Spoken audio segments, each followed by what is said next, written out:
Yun guys, may bago na naman tayong natulungan na customer about sa Samsung TV, yung common issue ng Samsung TV na blinking indicator lights. Yun po, blinking indicator lights. So masasabi ko na lang po na natulungan natin si customer sa nakaiwas sa malaking gastos na naman na sira ang panel ng kanilang TV. Yun po, kasi pag sinabing panel po is mahal ang magagastos, halos 80% sa original price. So yun po, natulungan natin si customer na magawa ang kanilang TV sa eksaktong halaga lang na may 3 months warranty po mga sir. Yun po, tinroubleshoot na natin din mga sir. Yun po ang kanilang issue kanina, nagbi-blink lang yung kanyang panel kasi po may shortage nga po. Tsaka Shorted naman yung panel. So yun, na-repair na natin, tapos hindi na po natin dyan ini-explain ng dahan-dahan dyan or kung kasi hindi po pwede ma-DIY kasi lalo pong nasisira ang Samsung pagka hindi maayos ang pagkagawa o pagkaka-repair. Lalo po masasayang ang inyong TV, kaya po maaari lamang pong ibigay sa technician or itawag ng technician agad pag nagaganyan na po ang inyong TV. Hindi po siya worth it o worthy na ipa-DIY or ibibilin sa inyo yung ganyan trabaho. Kumbaga, specialty is specialty.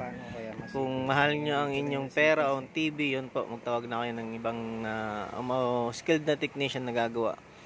Tsaka warning din po, wag dun sa murang maningil, kasi nga po yung mga murang maningil is hindi pa po yung skilled, nag-aaral pa lang. Kasi po, maaari kayong mabiktima nun kasi kaya kumuha ng kaya minumura nila ang kanilang service kasi para magkaroon sila ng customer, para makapag-aral pa kung paano gumawa ng TV. Not like dun sa amin ng mga skilled na is saglit na lang nagagawa kasi alam na po namin yung kung ano yung naging depekto ng inyong appliances or TV.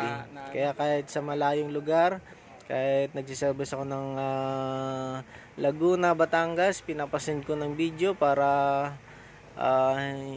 may pruweba na agad na kayang gawin or hindi, or para maisabi na agad o kayang gawin o hindi, at ang presyo maisabi na agad. Yun po yung mga sir, yung pangalawang TV nila is in-adjust na rin natin yung brightness dyan tsaka backlight settings kasi yun pong malaking factor kung ba't nagkaroon or nasira ang kanilang TV. Yun po, may dark spot na rin, may dark side, ibig sabihin po malapit na po yan mapapapundi ang kanilang TV. So yun, hopefully tatagal pa yung kanilang TV kasi naka 100% brightness siya. So in-adjust natin. So tuwang-tuwa naman si sir, gawa ng hindi na rin masakit sa mata kasi wala silang idea na ganoon. Mostly po sa mga nagagawan ko po, nagbibigay ako ng advice kaya lalo ang tumatagal sa serbisyo, pero baliwala sa akin yun at ay nakakatulong ako sa kapwa bilang sa paggaganyan or sa pagbibigay ng advice.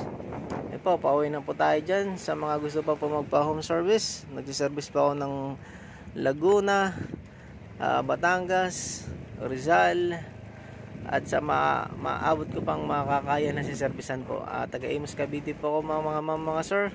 Don't hesitate na mag-visit sa akin. Sa messenger ko po, Facebook page, para makapag-usap na maayos. Maraming salamat.